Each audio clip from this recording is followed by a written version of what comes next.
Hello बच्चों, मेरा नाम है मोहित और आपका स्वागत है हमारे यूट्यूब चैनल हिस्ट्री चैंपियन में। तो जैसा कि आप जानते हो, आपका जो पेपर होने वाला है राजनीतिक विज्ञान का, international relations since world war second and Indian foreign policy, कौन सा होगा? जो अंतरराष्ट्रीय संबंध है वर्ल्ड वार द्वितीय विश्व युद्ध के बाद में और भारतीय विदेश नीति उसमें कैसे काम करती है, उससे संबंधित आपको सभी प्रश्नों को अच्छे से पढ़ना। एक मास्टर क्लास होने वाली, इसमें जितने भी इंपॉर्टेंट क्वेश्चन होंगे सबका रिवीजन आपको करवाने वाला हूं। वीडियो पूरा जरूर से देख लेना, चैनल को जरूर से सब्सक्राइब है वो कर देना। समझ में आ गया? पीडीएफ डाउनलोड करने के लिए डिस्क्रिप्शन में लिंक दे रखा है, वहां से जाकर आपके सामने बाकायदा इस पीडीएफ को डाउनलोड करने के लिए नीचे दिए गए लिंक पर क्लिक करें, वहां से जाकर इसको डाउनलोड कर लेना। चैनल को जोर से सब्सक्राइब कर दो भाई। अभी भी 37,000 सब्सक्राइबर में मात्र अपन 900 सब्सक्राइबर कम है। सभी बच्चों से रिक्वेस्ट है, प्लीज चैनल को सब्सक्राइब करो ताकि अपने 900 सब्सक्राइबर वो पूरे हो सके और आगे सीटी वगैरह की क्लासेस जाएंगी तो उनका भी आपको अपडेट वगैरह मिलता रहे। चलिए शुरू करते हैं यहाँ पर अपन क्लास को। पहला प्रश्न है, भारत की विदेश नीति के मूल सिद्धांतों एवं निर्धारक तत्वों की व्याख्या कीजिए तथा पिछले दशक में उभरे गए आयामों का वर्णन कीजिए। क्या करना है? भारत की जो विदेश नीति होती है ना, उसके मूल सिद्धांत कौन से हैं तथा निर्धारक तत्वों की व्याख्या करनी है तथा पिछले दशक में उभरे गए आयामों का भी वर्णन करना है। मोस्ट इंपोर्टेंट क्लास है, अपन इसको इंपोर्टेंट पर्सन है भाई, इसको अच्छे से देखेंगे। विदेश नीति से संबंधित प्रश्न है आपका। किसी भी देश की विदेश नीति वह नीति होती है जिसके माध्यम से वह अन्य देशों के साथ राजनीतिक, आर्थिक, सामरिक और सांस्कृतिक संबंध स्थापित करता है। देखो, विदेश नीति की वह विदेश नीति ने फॉरेन पॉलिसी भी बोले जाए। कौन सी पॉलिसी बोले जाए भाई? फॉरेन पॉलिसी के भी नाम से जाना जाता है, जिसका अर्थ होता है कि विदेश नीति कोई भी देश है ना, वो दूसरे देश के साथ उसका रिश्ता, चाहे राजनीतिक रिश्ता होगा, चाहे आर्थिक पैसे से संबंधित, चाहे आपके सामने सांस्कृतिक रिश्ते हो गए, वो किस प्रकार से के होंगे उसके बारे में पता चलता है।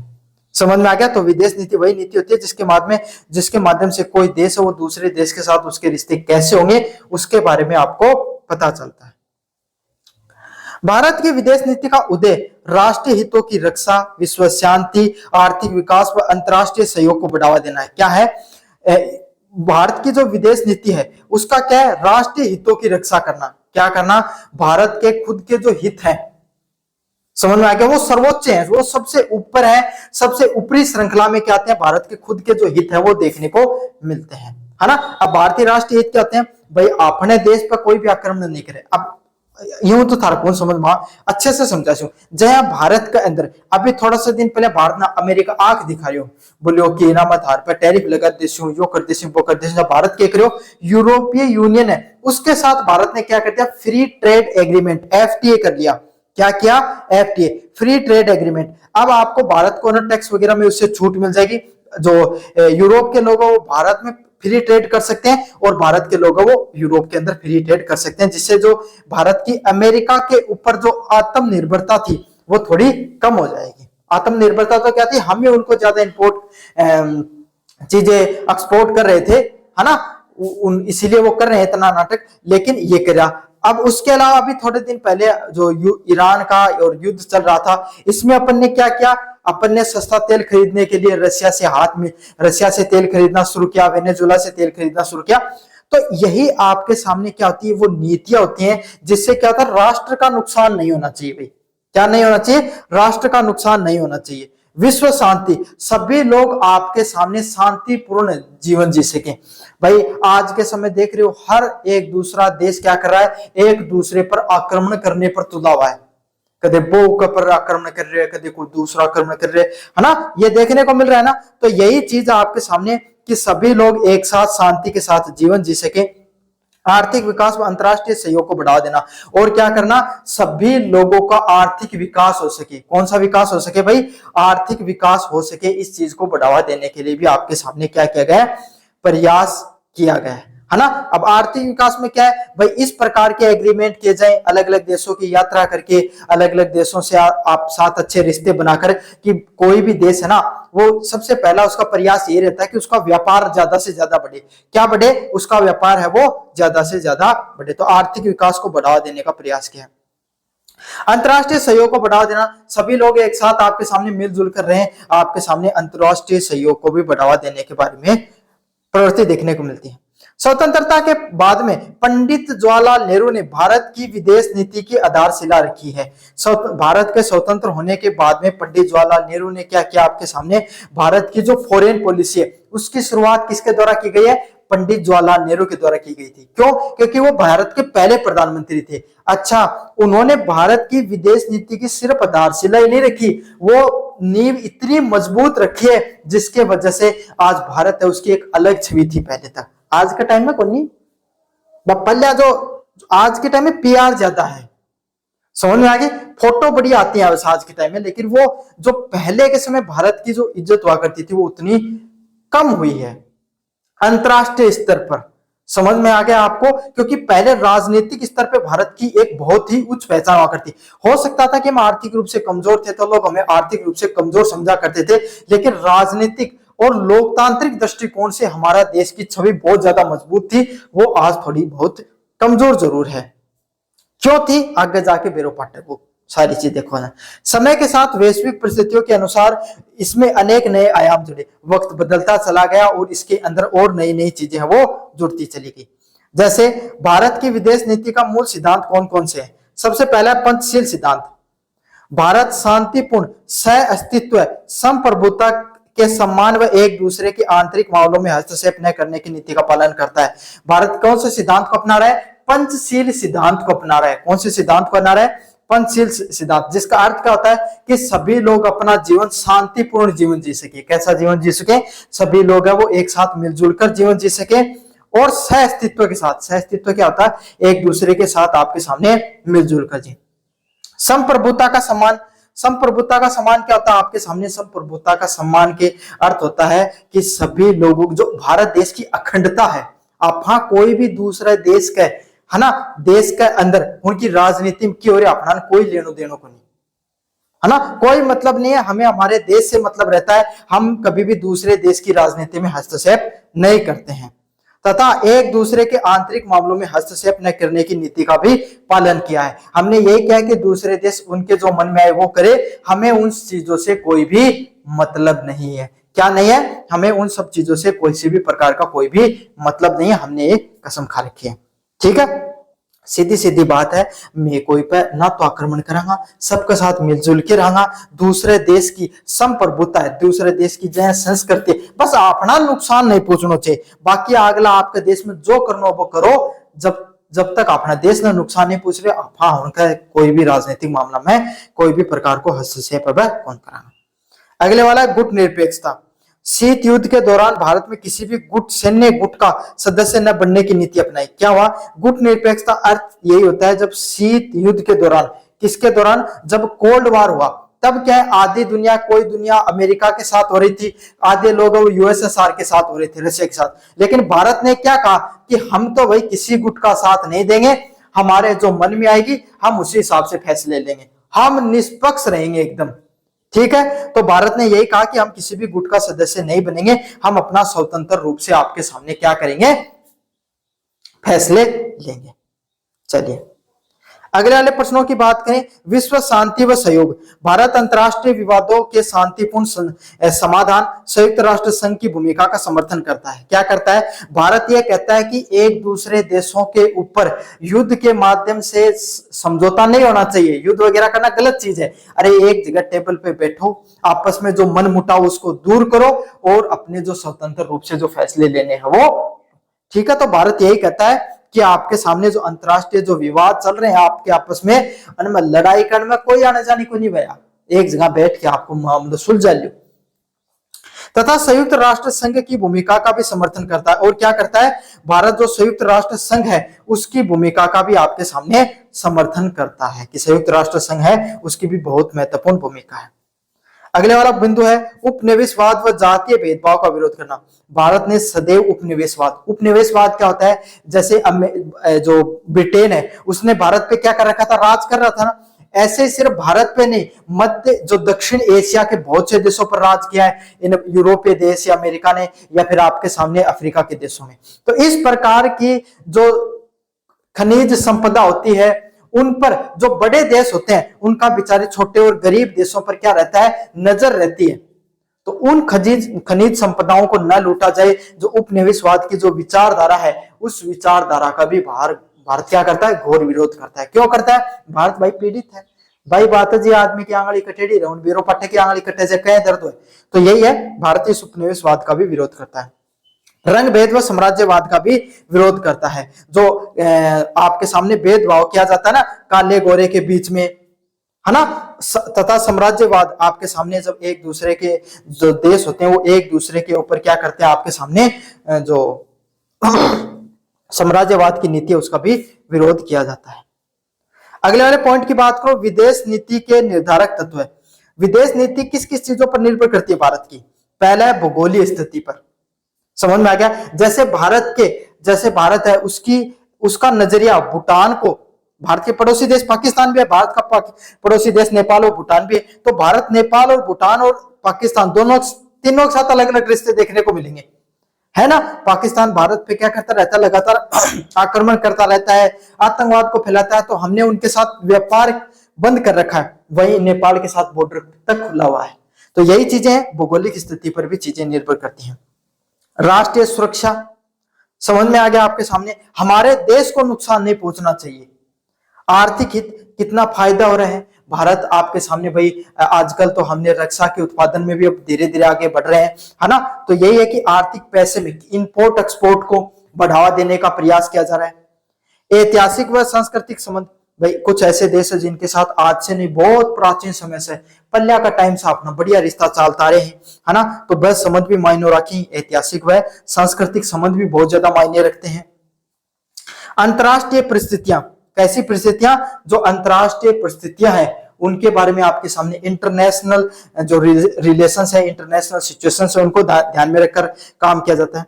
तथा वैज्ञानिक व तकनीकी विकास करना, क्या करना आपके सामने, जो वैज्ञानिक रिसर्च पर और डेवलपमेंट पे ज्यादा से ज्यादा पैसा खर्च करना। अरे ये जो झंडो उठाए वो डुल्ला है ना, ये है ना, देश को विकास को नहीं हुआ कदे भी। जिस भी देश ने धार्मिक कट्टरता या किसी भी प्रकार की कट्टरता को अपनाया, उस देश ने कभी विकास नहीं किया है। अरे यो थे बार बार जो पाकिस्तान को नाम, पाकिस्तान आज पीछे क्यों है? क्योंकि वो धार्मिक कट्टरता न अपने। भारत आगे क्यों गयो? क्योंकि आप पढ़ाई ने बढ़ाओ दियो, आपने देश के अंदर IIT, IIM, है ना, एम्स अया का इंस्टीट्यूट बनया। आज तो उनकी रेटिंग कम गिरती जा रही है और बढ़िया बढ़िया अपना विश्वविद्यालय बना, जिससे पढ़ के देश में जो लोग हैं बस सिर्फ भारत देश को नाम उच्चो करो, विदेशा भी नाम उच्चो करो।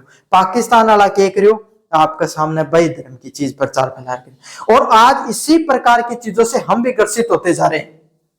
समझ में आ गया? आजकल आज अपने समाज में देख लो धार्मिक कट्टरता वक्त के साथ बढ़ती जा रही है। तो यही चीजें हैं, इन सब चीज, और ये तो हमारे मूल कर्तव्य में भी लिखा गया है कि अंधविश्वासों से हटकर हमें विज्ञान और तकनीक को बढ़ावा देना चाहिए। तो अगर जो देश विज्ञान व तकनीक को न बढ़ावा देगा वो ही देश आगे बढ़ेगा। समझ में आ गया आपको अच्छे से? तो इन सब चीजों को आपको ध्यान में रखा गया भारत की विदेश नीति को ध्यान में रखते हुए।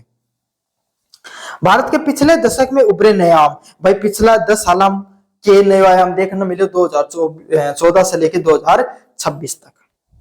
सबसे पहले है नेबरहुड फर्स्ट पॉलिसी, पड़ोसी देशों के साथ सहयोग और विश्वास बढ़ाने पर विशेष बल दिया गया है।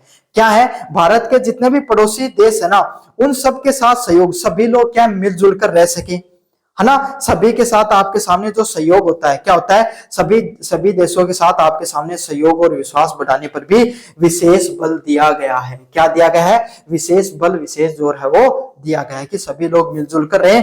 आपके सामने जो पड़ोसी देशों के साथ सहयोग और विश्वास बढ़ाने पर विशेष बल दिया गया है। क्या है? भारत के जो आस पड़ोस के देश है ना, वो सभी लोग मिलजुल कर रहे हैं। क्या रहे? सभी देश एक दूसरे के साथ मिलजुल कर रहे हैं और विश्वास भी बढ़े उनका, है ना। पड़ोसी देशों के साथ हमने और अपने रिश्तों को मजबूत करने का प्रयास किया है। एक्ट ईस्ट पॉलिसी, दक्षिण पूर्व एशिया के देशों के साथ आर्थिक व सामरिक संबंधों को मजबूत करना। जैसे ये जो सऊदी अरब हो गया, ईरान हो गया, इराक हो गया, ये जो दक्षिण पूर्वी एशिया के आपके सामने जो खास करके देश हैं, जैसे अपने 4 बार पोर्ट बनाया था ईरान के साथ, बनाया था ना आपके सामने। तो यही आपके सामने एक्ट ईस्ट पॉलिसी। क्यों? इन देशों के पास तेल के खनिज के भंडार है और अपना तेल की जरूरत है, और भाई जरूरत है उस चीज ने बढ़ाओ देवा आदमी।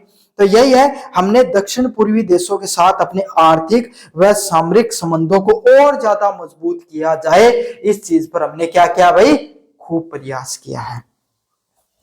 अगले वाला है इंडो पैसिफिक नीति। क्या करना, हिंद प्रशांत क्षेत्र में शांति, सुरक्षा व मुक्त समुद्री मार्गों को बढ़ावा देना। क्या करना, हिंद महासागर है, कौन सा आपके सामने, हिंद महासागर है, और प्रशांत महासागर में शांति फैले, सुरक्षा रहे और मुक्त समुद्री मार्ग रहे, और क्या रहे आपके सामने, मुक्त, जो आपके सामने फ्री, आपके सामने क्या है, जो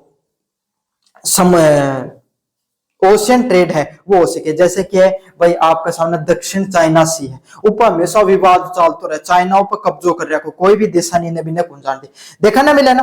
तो ऐसे ही चाहे प्रशांत महासागर हो गया, चाहे हिंद महासागर हो गया, उस पर किसी एक देश का कब्जा नहीं हो, सभी देश है वो अपने आराम से क्या कर सके, व्यापार कर सके। इसको इंडो पैसिफिक नीति के नाम से भी जाना जाता है, इंडो पैसिफिक पॉलिसी के नाम से भी जाना जाता है।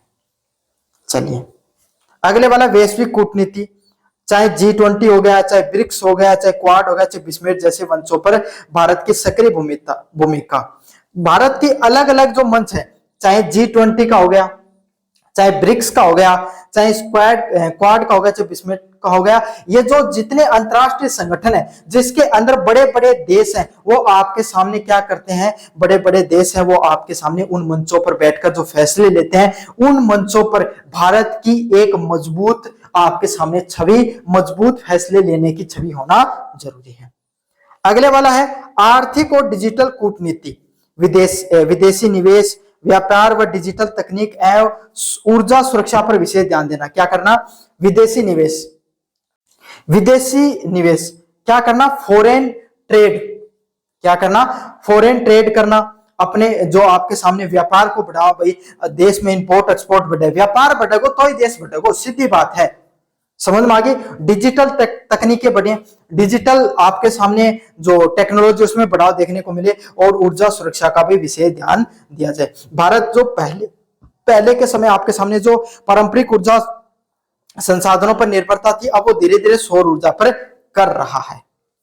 चलिए भारत की विदेश नीति का क्या महत्व है, राष्ट्रीय सुरक्षा को मजबूत बनाना। क्या करना, भारत की जो राष्ट्रीय सुरक्षा है उसको और ज्यादा आपके सामने क्या किया जाए, मजबूत किया जाए।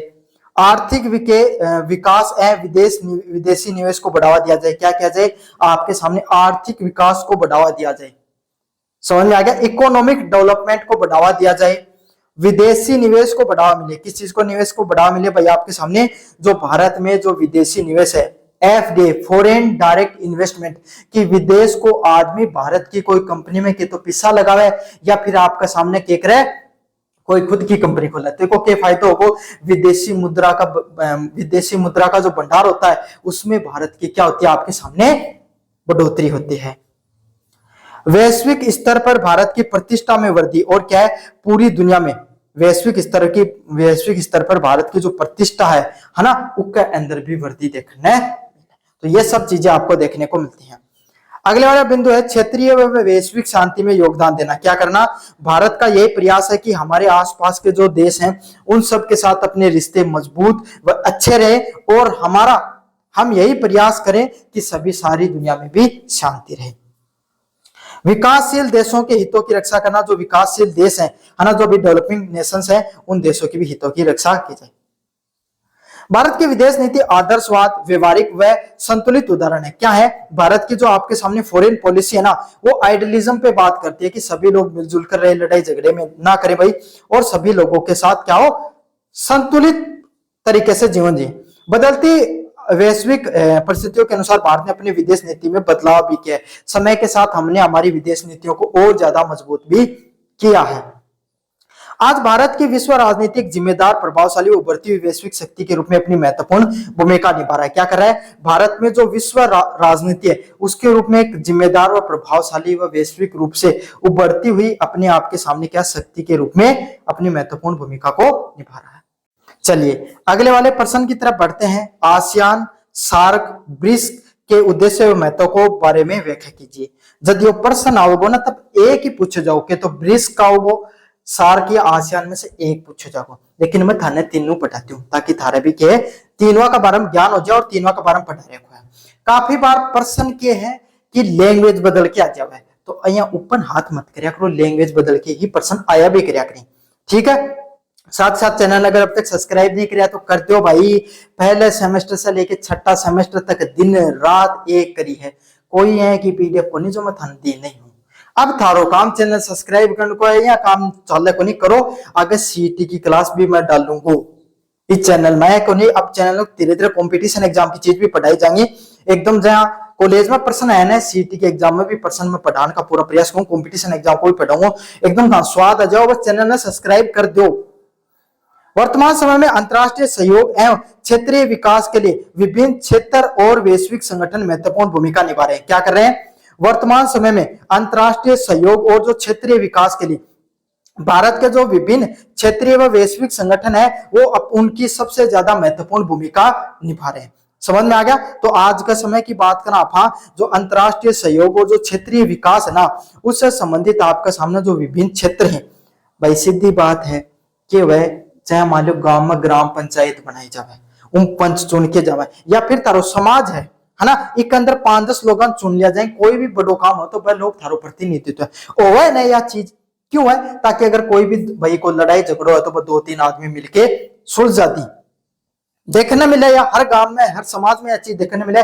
शहर में रहता होगा तो अहिया मान लो भाई थारो परिवार है, थारा परिवार में थारा दादा के 4 भाई, चारों में अगर आपस में लड़ाई हुआ तो दादू बैठ के सुलझ जाती, या फिर दादू नहीं रिया भाई सर्वक सिधार का ही तो चारों को बड़ो भाई को छोटो कोई घर में एक आध अहिया को मेंबर है करे जी को काम के वह चारवान अगर के वह कोई मन मुटाव हो जाए तो बैठ के सुलझेड़ो करवा दे ओ वह नया को काम। तो यही है, इकले ही पूरी दुनिया के अंदर ये अलग अलग प्रकार का संगठन बनाए जाए, चाहे आसियान हो, चाहे सार्क हो, चाहे ब्रिक्स संगठन हो। ये अलग अलग देशों के जो प्रतिनिधित्व करने वाले लोग होते हैं वो इनका क्या करते हैं, नेतृत्व करते हैं। और इनके बीच में अगर किसी भी प्रकार का मन मुटाव, ट्रेड वगैरह में कोई आपके सामने सही से नहीं चल रहा तो उन सब मुद्दों को यहाँ पर सुलझाया जाता है। इनका उद्देश्य देशों के बीच में आर्थिक, राजनीतिक व सामाजिक व सांस्कृतिक सामरिक सहयोगों को बढ़ाना है। इन सब ये जो आपके सामने अलग अलग प्रकार के संगठन है, इनका निर्माण सिर्फ इसीलिए किया जाता है ताकि जो देश होते हैं इनके बीच में आर्थिक, पैसे का, राजनीतिक, जो आपके सामने जो राजनीतिक रूप से और सामरिक जो सहयोग है उसको और ज्यादा बढ़ाया जाए, पैसे को बढ़ावा मिले, है ना, राजनीतिक रूप से जो ट्रेड है उसको बढ़ावा मिले, पॉलिटिकली अगर आपके सामने कोई कहीं पर कटाक्ष चल रही है उन सब चीजों को रोका जा सके, सांस्कृतिक और आपके सामने जो सामरिक सहयोग है उसको भी बढ़ाया जा सके, आपस में देश लड़ाई नहीं करके मिलजुल कर एक दूसरे को आगे बढ़ाए।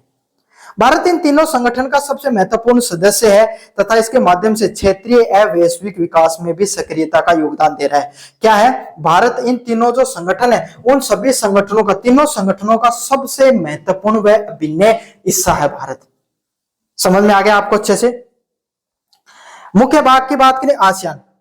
आसियान देश, associate of the south east Asian Nations की स्थापना कब की गई? 8 अगस्त 1967 में की गई, बैंकॉक थाईलैंड में हुई। और या तो थारे कॉपी में रट लो क्योंकि वो पर्सन कंपटीशन में भी आवे कि आसियान संगठन की स्थापना कब हुई? 1967 में हुई और कठे बैंकॉक व थाईलैंड में। क्यों बनाया गया भाई? अच्छा कि फुल फॉर्म भी आ जाया करे, associate of south east Asian nation. Associate के दोस्त, भाईला, सहयोगी, मैं तो शब्द सहयोगी है लेकिन मारवाड़ी वाली भाषा बता दूं, कौन? दोस्त। साउथ ईस्ट जो भारत का दक्षिण और पश्चिमी देशी व सारा एक जगह है। इसका क्या है? दक्षिण पूर्वी एशिया में शांति व स्थिरता प्रदान करना। तो दक्षिण पूर्वी जो आपके सामने एशिया है ना, वहां पे क्या है? शांति रहे एकदम। क्या रहे भाई? आपके सामने शांति रहे और स्थिरता, स्टेबिलिटी भी प्रोवाइड कराना, ताकि भाई कोई भी देश अब आपस में उनका मनमाजा लड़ाई नहीं करने लग जाए, है ना। ट्रेड वगैरह ने भी बढ़ावा देना, आर्थिक विकास और व्यापार को बढ़ावा देना, खूब आपके सामने ट्रेड वगैरह हो सके, डेवलपमेंट हो सके, आपके सामने कैसे जो पर्यटन को बढ़ावा दिया जाए। समझ में आ गया? कैसे आपके सामने जो कोई भी देश, जैसे भारत में सबसे ज्यादा मेडिसिन बनती है तो इनको एक्सपोर्ट कैसे किया जाए, पेट्रोकेमिकल प्रोडक्ट है वो पश्चिमी जो एशिया के देश वो बनाते हैं उनसे कैसे खरीदे जा सके, तो इस प्रकार के ट्रेड में बढ़ावा मिल सके। सांस्कृतिक और सामाजिक सहयोग को प्रोत्साहन देना, भारत की संस्कृति, है ना, या अन्य देशों की संस्कृति उसको समझना, उसका सम्मान करना, ऐसे नहीं कि आप दूसरे देशों की संस्कृति को आपके सामने क्या कर रहे हो, बिल्कुल दरकिनार, दूसरे धर्म के लोगों के दूसरे संस्कृति को दरकिनार नहीं करना भाई, उनको भी अपनाना जरूरी है। महत्व की बात करें, क्षेत्रीय आर्थिक सहयोग को मजबूत करना, क्या करना आपके सामने, जो क्षेत्रीय जो एरिया वाइज आपके सामने क्या करना, जो इकोनॉमिक डेवलपमेंट है, इकोनॉमिकली आपके सामने उन सभी लोगों को मिलजुल कर एकजुट रहना, क्या करना, इकोनॉमिकली सभी लोगों को आपके सामने क्या है, एकजुट सहयोग देने को मजबूत करना। भारत की एक्ट ईस्ट पॉलिसी का समर्थन मिलता है, क्या मिलता है, भारत की जो एक्ट ईस्ट पॉलिसी है, भारत में एक्ट ईस्ट पॉलिसी की पश्चिमी देश है उनके साथ भी अपने को रिश्ते और ज्यादा मजबूत है वो करना है, इससे इसके माध्यम से मिला। तथा हिंद प्रशांत क्षेत्र में, हिंद महासागर और प्रशांत महासागर का जो क्षेत्र है उसके अंदर जो समुद्री व्यापार है उसको और ज्यादा बढ़ावा मिल सके। समझ में आ गया इसका फायदा क्या होता है, जैसे भारत का समुद्री क्षेत्र होता है ना, उसके अंदर अगर कोई नाव वगैरह आती है तो उससे भारत वगैरह टैक्स वगैरह भी ले सकता है, या डॉकयार्ड वगैरह होते हैं, वहां पर आपके सामने क्या होता है, भारतीय व्यापार बढ़ता है, और सभी के साथ अगर अच्छे रिश्ते होंगे ना तो उस क्षेत्र के आने वाले जो उसके अंदर नेवी या जो कोस्ट गार्ड होता है वो उनको रोकेगा नहीं, आराम से व्यापार हो सकता है उन सभी कंपनियों का। चलिए अगले वाले की बात करें, सार्क देश, सार्क इंस्टीट्यूट की, सार्क संस्थान की, south Asian association for the regional cooperation, क्या है, दक्षिणी देशों का सहयोगी संस्थान बनाया गया ताकि क्षेत्रीय सहयोग को बढ़ावा देने के लिए। इसकी स्थापना कब हुई, 8 दिसंबर 1985 को। कब हुई भाई, 8 दिसंबर 1985 को आपके सामने सार्क नामक जो संस्थान है उसकी स्थापना देखने को मिलती है। कहां पर हुई, ढाका बांग्लादेश के अंदर। कहां पर देखने को मिली भाई, ढाका बांग्लादेश नामक जो जगह है वहां पर आपके सामने सार्क नामक जो संस्थान है उसकी स्थापना देखने को मिलती है। क्या देखने को मिलती है भाई, उसकी स्थापना देखने को मिलती है। इसका मुख्य उद्देश्य क्या होता है, दक्षिणी एशियाई देशों के बीच में सहयोग बढ़ाना। क्या करना, जो दक्षिणी साउथ एशियन देश है ना वो सभी लोग देश है ना वो एकजुट रहे, मिलजुल कर रहे, उन देशों के बीच में सहयोग की भावना को बढ़ावा देना। क्या करना, सहयोग की भावना को बढ़ावा देना, आपके सामने दक्षिणी एशियाई देश है उनको सहयोग की भावना को बढ़ावा देना। गरीबी उन्मूलन है, आर्थिक विकास को बढ़ावा देना, गरीबी हटाई जा सके। ये जो देश है आपको पता है एशियन देशों में गरीबी भी बहुत है, एशिया देशों में, क्यों, क्योंकि पॉपुलेशन बहुत ज्यादा है। भारत, पाकिस्तान, बांग्लादेश, श्रीलंका में तो इतनी ज्यादा नहीं है, लेकिन इन देशों में आपके सामने खास करके बहुत ज्यादा मात्रा में पॉपुलेशन है और गरीबी भी बहुत भयंकर मात्रा में देखने को मिलती है। इन आंकड़ों को हम स्वीकार करें या नहीं करें, लेकिन यही वास्तविकता है, इन देशों में गरीबी अपनी उच्च और देशों के मुकाबले बहुत ज्यादा है। अगले वाला बिंदु, शिक्षा, स्वास्थ्य व विज्ञान के क्षेत्र में बढ़ावा देखने को मिले। कोई भी देश है, मैंने आपको बार बार कहा, अगर कोई भी देश को अगर विकास करना है तो उसके अपने शिक्षा क्षेत्र में उसको बढ़ावा करना होगा। क्या करना होगा, शिक्षा क्षेत्र में उसको बढ़ावा देना होगा, स्वास्थ्य की जो क्षेत्र है उसके अंदर अपने आप को मजबूत करना होगा, और विज्ञान का जो क्षेत्र है उसमें अपने आप को मजबूत करना होगा। तो यही है, शिक्षा, स्वास्थ्य व विज्ञान के क्षेत्र में एकजुट रहें और आपके सामने क्या है, बढ़ावा देखने को मिले। समझ में आ गया, शिक्षा, स्वास्थ्य व विज्ञान के क्षेत्र में सहयोग की भावना है वो बढ़ सके। दक्षिण एशिया में क्षेत्रीय सहयोग को बढ़ावा देना। क्या करना, दक्षिण एशिया के जो क्षेत्र होते हैं वहां पर आपके सामने सभी लोग जो एकजुट रहे, मिलजुल कर रहे, आपके सामने उस चीज को बढ़ावा दिया जाए।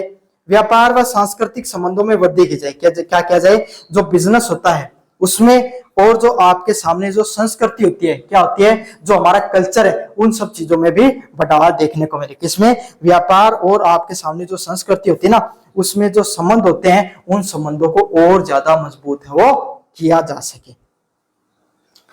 सदस्य देशों के बीच में संवाद का मंच मिले। क्या मिले, जो आपस में जो इन सब देशों के जो देश हैं भाई, इनके जो बड़े बड़े मंत्री अधिकारी हैं या फिर आपके सामने जो राष्ट्रीय अध्यक्ष होते हैं वो सब इन देशों के मिलते हैं। तो भाई अगर कोई भी मनमुटाव होता है, कोई एग्रीमेंट नहीं हो रहा है, कोई ट्रेड से संबंधित कोई समस्या आ रही है, व्यापार से संबंधित, तो उन सभी समस्याओं का सुलझा सकते हैं। अगले वाली संस्था होती है ब्रिक्स। अगले वाली संस्था कौन सी है भाई, ब्रिक्स नामक संस्थान है।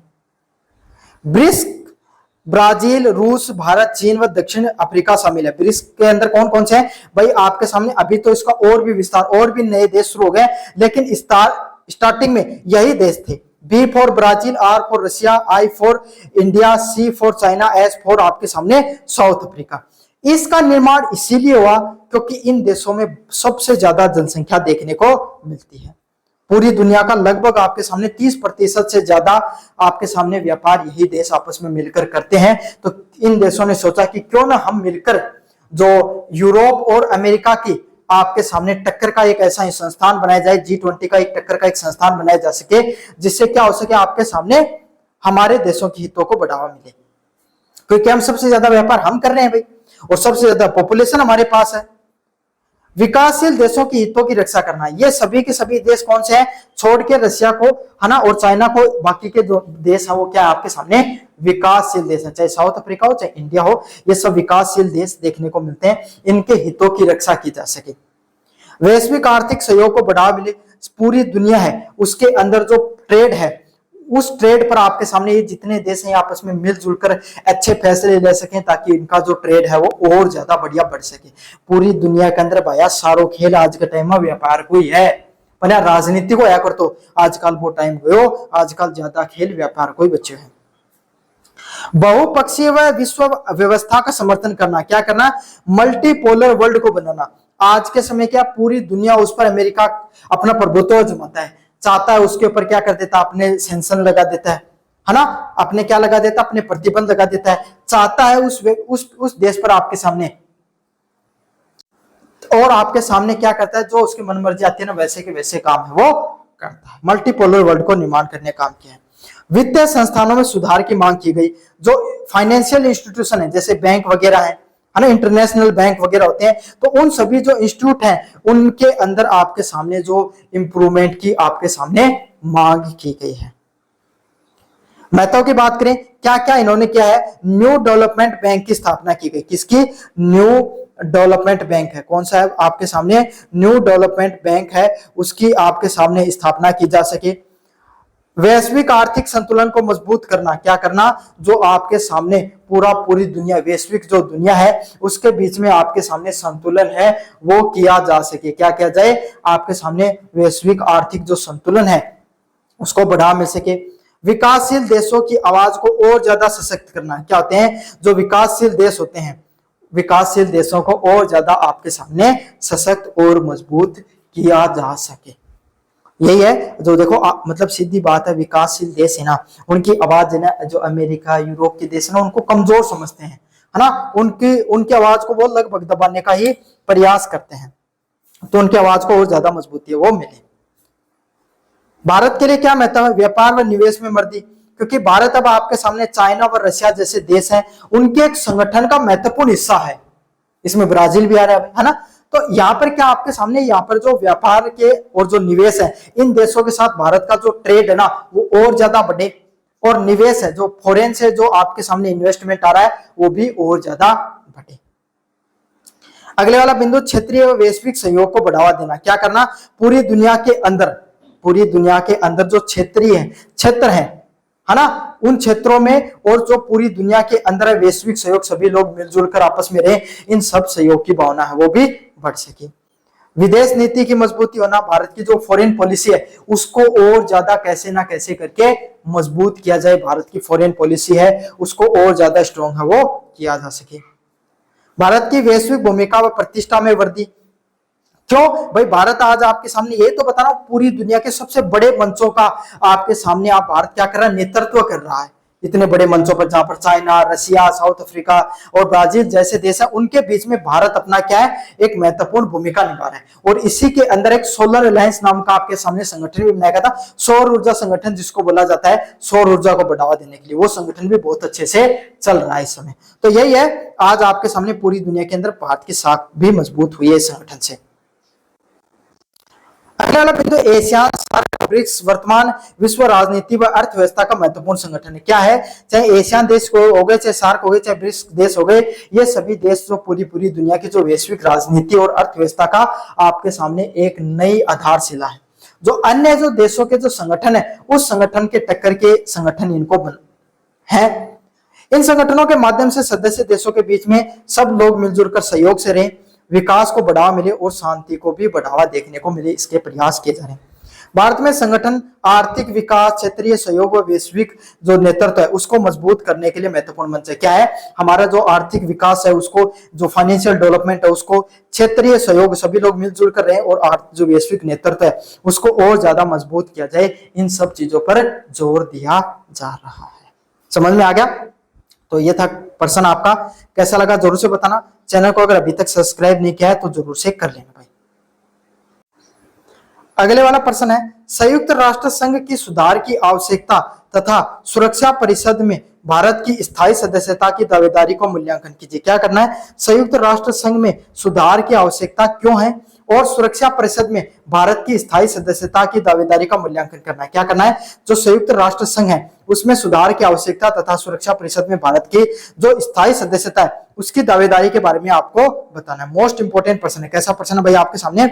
मोस्ट इंपोर्टेंट प्रश्न है। संयुक्त राष्ट्र संघ में सुधार के लिए अपने को क्या करना चाहिए और सुरक्षा परिषद में भारत की स्थायी सदस्यता की दावेदारी के बारे में भी बताना है। पहला प्रश्न है, संयुक्त राष्ट्र संघ यूनाइटेड नेशन ऑर्गेनाइजेशन की जो स्थापना है वो कब की गई थी? 24 अक्टूबर 1945 को की गई थी। कब की गई थी? जो संयुक्त राष्ट्र संघ है यूएनओ, उसकी स्थापना कब की गई थी? 24 अक्टूबर 1945 को की गई थी। कब की गई थी? 24 अक्टूबर 1945 को देखने को मिली थी। यहाँ पर विश्व की शांति, अंतरराष्ट्रीय सहयोग को बढ़ावा देने के उद्देश्य से की गई थी। इसकी स्थापना क्यों की गई थी? ताकि आपके सामने जो पूरी दुनिया है उसके अंदर शांति स्थापित की जा सके। क्या की जा सके? पूरी दुनिया है उसके अंदर जो शांति है उसको स्थापित किया जा सके, सभी लोगों के बीच में अंतरराष्ट्रीय सहयोग को भी बढ़ावा दिया जा सके। किस चीज को बढ़ावा दिया जा सके? अंतरराष्ट्रीय सहयोग है उसको भी आपके सामने बढ़ावा मिले, इसके लिए की गई थी।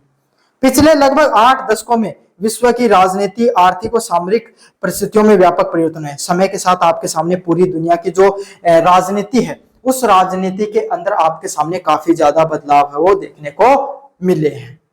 समझ में आ गया? किसके लिए क्या गया था? देखो भैया आपको पता है प्रथम विश्व युद्ध और द्वितीय विश्व युद्ध के बाद में पूरी दुनिया है, क्या है, जो पूरी दुनिया है ना वो किस चीज से पीड़ित हो चुकी थी भाई? पूरी दुनिया है वो आपके सामने किस चीज से परेशान थी? परेशान थी आपके सामने जो बार बार युद्ध हो रहे हैं उनसे। तो इसीलिए आपके सामने क्या किया जाए, एक ऐसे संस्थान का निर्माण किया जाए, उसका प्रयास किया गया जिससे क्या पूरी दुनिया के अंदर जो शांति है और आपके सामने जो अंतरराष्ट्रीय सहयोग है उसको बढ़ावा मिल सके। किस चीज को बढ़ावा मिल सके? पूरी दुनिया के अंदर शांति व जो सहयोग है उसको बढ़ावा मिल सके। पिछले लगभग 8 दशकों में विश्व की राजनीति, आर्थिक, सामरिक व परिस्थितियों में व्यापक परिवर्तन देखने को मिले। पिछले 8 साल में, पिछले लगभग 80 दशक में, ये इसकी स्थापना आपके सामने 1945 में हुई थी, तो 50 साल ये मान लो, 20-25 साल ये बच गए, तो 80 सालों में लगभग पूरी दुनिया की राजनीति में बदलाव देखने को मिला है। क्या देखने को मिला है? पहले जो देश आर्थिक रूप से है ना, राजनीतिक रूप से कमजोर थे, अब वो धीरे धीरे सशक्त होने लगे। भारत को देख लो भाई, पहले भारत जब आजाद हुआ था और अब भारत की जो आर्थिक रूप से दशा उसमें कितना मजबूत देखने को मिला है। सामरिक परिस्थितियों में भी व्यापक, और भारत जो और देश हैं उन सभी देशों की क्या आपके सामने जो पॉलिटिक्स है, राजनीति है या जो सिचुएशन है, उन सभी सिचुएशन में भी काफी परिवर्तन देखने को मिले हैं। तो इसी के लिए संयुक्त राष्ट्र संघ, जो संयुक्त राष्ट्र संगठन है उसकी सुरक्षा परिषद है, उसकी सिक्योरिटी काउंसिल है, यूनाइटेड नेशन की जो सिक्योरिटी काउंसिल है उसकी जो संरचना है उसमें भी परिवर्तन होने की जरूरत है। किस चीज की जरूरत है? कि उसमें भी परिवर्तन किए जाने चाहिए, इसके बार बार मांग उठ रहे हैं। इसलिए आज संयुक्त राष्ट्र संघ है उसमें यूएन में रिफॉर्म्स की आवश्यकता महसूस की जा रही है। किस चीज की आवश्यकता महसूस की जा रही है? कि कैसे न कैसे जो यूएन है, यूएन नामक जो संस्थान है, यूनाइटेड नेशन, उसके अंदर जो बदलाव है वो किए जाए। इसी संदर्भ में भारतीय सुरक्षा परिषद के स्थायी सदस्य परमानेंट मेंबरशिप के प्रमुख दावेदार हैं। भाई इसमें क्या 5 देशों को परमानेंट मेंबरशिप मिल रखी है ना, जिसको वीटो पावर भी बोला जाता है, जिसके अंदर एक तो चाइना के पास है, एक अमेरिका के पास है, एक ब्रिटेन के पास है, एक फ्रांस के पास और एक रशिया के पास है। इस प्रकार से 5 देशों के पास वीटो पावर है सिक्योरिटी काउंसिल में। अगर कोई भी देश को कोई फैसला, कोई भी बिल पारित कराना होता है तो ये 5 देश ने, 5 बड़े देश हैं, इन देशों की सहमति, सर्वसहमति होनी चाहिए। अगर एक देश भी मना कर देगा ना तो आपके सामने वो बिल है या जो बात कही जा रही है उस पर क्या हो जाता है, वो गिर जाता है ना। तो यही, इसी को क्या बोला जाता है? परमानेंट सदस्यता बोले जाता है, परमानेंट मेंबरशिप के नाम से जाना जाता है। चलिए अब इसमें की बात करें, संयुक्त राष्ट्र संघ में सुधार की आवश्यकता है तो क्यों है, किस चीज की जरूरत है संयुक्त राष्ट्र संघ में, जो संयुक्त राष्ट्र संघ उसमें सुधार की आवश्यकता है, जरूरत क्यों है। पहला है पुरानी संरचना, सुरक्षा परिषद की वर्तमान संरचना 1945 की परिस्थितियों पर आधारित है। क्या है, अगर जो सिक्योरिटी काउंसिल की बात करें ना, इसकी संरचना 1945 की जो पहले की परिस्थितियां देखने को मिलती है वैसी की वैसी ही है, उसमें कोई बदलाव नहीं हुआ है। क्या नहीं हुआ है, उसमें किसी भी प्रकार का बदलाव नहीं देखने को मिला है। जबकि आज की परिस्थितियां बदल गई है। तो 1945 में जो सिक्योरिटी काउंसिल में वह 5 मेंबरान ने जो आपके सामने सदस्यता दी थी, उन लोगों ने जो सर्वशक्ति दी, भाई आज देखने मिले इनमें कोई भी प्रकार को बदलाव है वो कौन करो गयो है, कि कौन करो गया है, इस चीज में अभी तक कोई भी चीज को बदलाव है वो कौन करो गया है, बाकी सारी दुनिया में बदलाव आ गया है। तो इस संस्थान में बदलाव की जरूरत है। सीमित प्रतिनिधित्व, अफ्रीका, लैटिन अमेरिका व कई विकासशील देशों के पास पर्याप्त प्रतिनिधित्व नहीं है। खास करके आपके सामने अफ्रीका के काफी देश हैं, बेचारों के पास सदस्यता ही नहीं है उनके पास। तो लैटिन अमेरिका जो दक्षिण अमेरिका है, उस देशों के पास आपके सामने काफी ऐसे देश हैं जिनके पास सदस्यता नहीं है, और कई ऐसे विकासशील देश हैं जो पहले जिनके पास इतनी मजबूत क्षमता नहीं थी, चाहे आर्थिक और राजनीतिक रूप से, आज वो देश बहुत ज्यादा मजबूत हो चुके हैं। आज उन देशों को आपके सामने क्या है, एक मजबूत प्रतिनिधित्व की भी जरूरत है। वीटो शक्ति की समस्या, 5 स्थायी सदस्य, 5 पावर 5 के नाम से जाना जाता है, उनके वीटो अधिकारों के कारण कई महत्वपूर्ण निर्णयों पर रोक लगा दी जाती है। कई ऐसे पूरी दुनिया में सारे देश सहमत होंगे, लेकिन ये 5 देश आपस में अपनी राजनीति के चक्कर में, जैसे अमेरिका का अगर कहीं पर नुकसान होता है ना, और उसको देख रहा है कि इस चीज से रशिया को फायदा होगा, तो वो क्या करेंगे, तुरंत वीटो पावर लगा देंगे। यही चीज चाइना भी करता है, यही चीज आपके सामने अमेरिका भी करता है। ये क्या, अपने नफे नुकसान के लिए, क्यों एक दूसरे के विरोधी हैं, तो अपने नफे नुकसान के लिए क्या करते रहते हैं, बार बार अपने वीटो पावर है उसका गलत प्रयोग करते रहते हैं। समझ में आ गया। नई वैश्विक चुनौतियां, आतंकवाद, जलवायु परिवर्तन, साइबर सुरक्षा, महामारी व ऊर्जा संकट जैसी समस्याओं को प्रभावी ढंग से निपटने के लिए अधिक सक्षम संयुक्त राष्ट्र संघ की जरूरत है। क्या है, चाहे आतंकवाद की समस्या हो गई, चाहे जो जलवायु में जो परिवर्तन देखने को मिल रहा है, क्या देख रहा है, भारत की जो जलवायु है उसके अंदर जो परिवर्तन देखने को मिल रहा है, चाहे आपके सामने सड़क जो साइबर सुरक्षा हो गई, और चाहे महामारी हो गई, और ऊर्जा संकट जैसी जो समस्याएं होती हैं, उन सभी समस्याओं पर आपके सामने अच्छे से निपटा जाए, इसके लिए क्या किया जा रहा है, आपके सामने संयुक्त राष्ट्र संगठन जैसी एक मजबूत संगठन की जरूरत है भाई, है ना। क्योंकि अभी क्या इसमें पहले वाले मुद्दे चल रहे हैं, लेकिन समय के साथ चीजों में बदलाव देखने को मिल रहा है ना। आतंकवाद पे पहले तो यूरोपीय देश मानते नहीं थे कि आतंकवाद जैसी कोई चीज होती है क्या। जब भारत देश पर लगातार आतंकवादी घटनाएं होती थी, तो भारत बार बार यूएन और वैश्विक मंचों पर यह कहता था कि भारत जैसे देशों को आतंकवाद से पीड़ित है। तब ये लोग मानते नहीं थे भारत की बात, है ना। जलवायु में परिवर्तन देखने को मिल रहा है, साइबर सुरक्षा के मुद्दे हैं, है ना, महामारी और ऊर्जा संकट जैसे जो मुद्दे होते हैं, इनको प्रभावी ढंग से निपटना बहुत ज्यादा जरूरी है। सुरक्षा परिषद में भारत की स्थायी सदस्यता की दावेदारी, क्या करना, भारत की दावेदारी निम्न आधारों पर मजबूत मानी जा सकती है। अब हम क्यों परमानेंट मेंबर बनाना चाहिए भाई, कोई भी आदमी ने अगर थे कोई सरपंच भी बनाओ तो क्यों बनाना चाहिए, कोई पीछे कोई कारण तो वही है ना। तो यही चीजें आपको देखने को मिल रही है कि अगर आपको क्या कर रहे हो, अगर जो भारत है उसको स्थायी सदस्यता दी जा रही है तो क्यों दी जानी चाहिए, क्या दी जा रही है भाई, भारत को अगर स्थायी सदस्यता दी जा रही है तो क्यों दी जानी चाहिए, इसके बारे में आपको जानेंगे। पहला है विश्व का सबसे बड़ा लोकतंत्र। सिर्फ भारत पूरी दुनिया का सबसे बड़ा लोकतांत्रिक देश ही नहीं है, बल्कि सबसे ज्यादा जनसंख्या वाला देश भी है। तो हम इतने ज्यादा जनसंख्या का जो प्रतिनिधित्व करते हैं, इस प्रतिनिधित्व के कारण हमें क्या करना चाहिए भाई, हमें वो मिलनी चाहिए सदस्यता। विशाल जनसंख्या, भारत विश्व की सबसे बड़ी जनसंख्या वाला देश है, इसलिए उसका जो प्रतिनिधित्व उसकी आवश्यक है। क्यों भाई, इतनी बड़ी जनसंख्या भारत के पास, इतनी बड़ी जनसंख्या मतलब दुनिया की लगभग 17 से 18 तो बढ़ी गई है, लगभग 18 से 19% के आसपास आ जाएगी जब भारत के नए जनसंख्या के आंकड़े आएंगे, लेकिन अभी 17% के आसपास।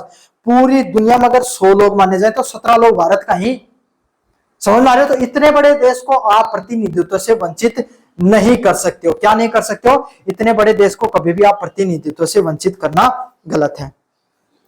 आर्थिक व सामरिक शक्ति, भारत विश्व की प्रमुख अर्थव्यवस्था में शामिल है। आज भारत के पास लगभग चौथी या पांचवी सबसे बड़ी आपके सामने इकोनॉमी है, चौथे नंबर की सबसे ज्यादा वैश्विक मुद्रा भंडार की अर्थव्यवस्था वाली अर्थव्यवस्था, तो भारत एक मजबूत अर्थव्यवस्था भी धीरे धीरे बनती जा रही है। सबसे ज्यादा प्रतिनिधित्व तो है ही है, तो इसके लिए क्या भारत को मिलना चाहिए। संयुक्त राष्ट्र में योगदान, भारत शांति स्थापना के जो अभियान होते हैं, पीस कीपिंग जो मिशन होते हैं, उसके अंदर भारत जो लगातार है वो अपनी जो सेना है उसको भेजता रहता है। क्या करता रहता है? लगातार अपनी सेना है उसको भेजता रहता है। तो भारत ने खूब प्रयास किए हैं जो यूएन में पूरी दुनिया में शांति स्थापित करने का जो यूएन के अलग अलग अभियान है, उन सभी अभियानों को और नई ऊंचाइयों तक पहुंचाने के। G4 का सदस्य भारत, जर्मनी, जापान, ब्राजील और इंडिया, ये चार ऐसे देश है ना जो लगातार क्या कर रहे हैं, प्रयास कर रहे हैं कि इनको परमानेंट मेंबर बना दिया जाए। तो इसमें क्या है, जापान है ना उसका विरोध कौन कर देता है? चाइना कर देता है। जर्मनी का विरोध ब्रिटेन कर देता है। ब्राजील है ना, इसका विरोध आपके सामने अमेरिका वगैरह कर देते हैं। और भारत का तो चाइना और आपके सामने और कभी कभी अमेरिका भी विरोध कर देता है, क्यों? पाकिस्तान अमेरिका की ज्यादा सहयोगी भाई। तो सुरक्षा परिषद के विस्तार का समर्थन करते हैं। तो इन चार देशों को और क्या मिलनी चाहिए भाई आपके सामने? इन चार देशों को जो वीटो पावर है वो मिलनी चाहिए, क्योंकि ये आज के समय की वो अर्थव्यवस्थाएं हैं जो मजबूत भी हैं और ये आपके सामने वीटो पावर का इनको मिलनी भी चाहिए। भारत की सदस्यता का महत्व, सुरक्षा परिषद अधिक प्रतिनिधित्व बनेगी। इसमें और ज्यादा जो जनसंख्या वाले और ज्यादा आर्थिक रूप से मजबूत देश है ना, वो इस जो सदस्यता वीटो पावर से जुड़ेंगे। और ज्यादा लोगों का प्रतिनिधित्व होगा और ज्यादा आपके सामने क्या है, जो यूएन नेशन है, यूनाइटेड नेशन है, वो और ज्यादा क्या बनेगी? डेमोक्रेटिक संस्था बनेगी। क्या बनेगी? और ज्यादा लोकतांत्रिक संस्था बनेगी। विकासशील देशों की आवाज को और मजबूती मिलेगी। जो विकासशील देश है ना, छोटे छोटे विकासशील देश हैं, भारत जैसा, जर्मनी जैसा, भारत और ब्राजील जैसे देश हैं, इनको भी आपके सामने अपनी आवाज रखने का एक अच्छा मंच मिलेगा। वैश्विक निर्णयों में संतुलन आएगा। पूरी दुनिया के अंदर जो मल्टीपोलर वर्ल्ड देखते हैं, जैसे चाइना, अमेरिका और आपके सामने रशिया, ये काफी बार क्या करते हैं, अपने हितों को ध्यान में रखते हुए वैश्विक हितों को पीछे रख देते हैं और क्या करते हैं, अपने नफे नुकसान के लिए वीटो पावर का गलत प्रयोग करते हैं। उस गलत प्रयोग से भी बच जाएगा। विश्व शांति व अंतर्राष्ट्रीय सहयोग को बढ़ावा मिलेगा। सभी लोग मिलजुल कर रहे, सभी लोग आपके सामने अंतर्राष्ट्रीय मंचों पर सहयोग के साथ रहे, इसको भी बढ़ावा देखने को मिलेगा। चलिए, संयुक्त राष्ट्र संघ में सुधार वर्तमान समय की आवश्यकता, मतलब संयुक्त राष्ट्र संघ है उसमें सुधार हर हाल में होना चाहिए, यह आज के समय की जरूरत भी है। बदलती वैश्विक परिस्थितियों के अनुसार सुरक्षा परिषद का विस्तार, प्रतिनिधित्व बढ़ाना जरूरी है। क्या है, जैसे जैसे पूरी दुनिया के अंदर क्या हो रहा है, परिस्थितियां बदलती जा रही हैं, पूरी दुनिया के अंदर जो आपके सामने जो स्थितियां बदलती जा रही हैं, उसके हिसाब से सुरक्षा परिषद में बदलाव होना अति आवश्यक है और प्रतिनिधित्व बढ़ना भी चाहिए। भारत अपनी लोकतांत्रिक परंपरा, आर्थिक शक्तियां, अंतर्राष्ट्रीय योगदान व जिम्मेदार विदेश नीति के कारण स्थायी सदस्य बनने का एक मजबूत व योग्य दावेदार भी है। क्या है, भारत है ना, उसको भाई आपके सामने, चाहे भारत सबसे बड़ा लोकतंत्र है, इतनी आर्थिक रूप से मजबूत है और अंतर्राष्ट्रीय योगदान के कारण क्या है, और भारत की इतनी मजबूत विदेश नीति, इस कारण भारत को एक परमानेंट मेंबर बनने का दावेदार के रूप में है हमेशा के लिए। तो यह था पूरा प्रश्न। कैसा लगा जोर से बताना, चैनल को जोर से सब्सक्राइब कर देना भाई। धन्यवाद।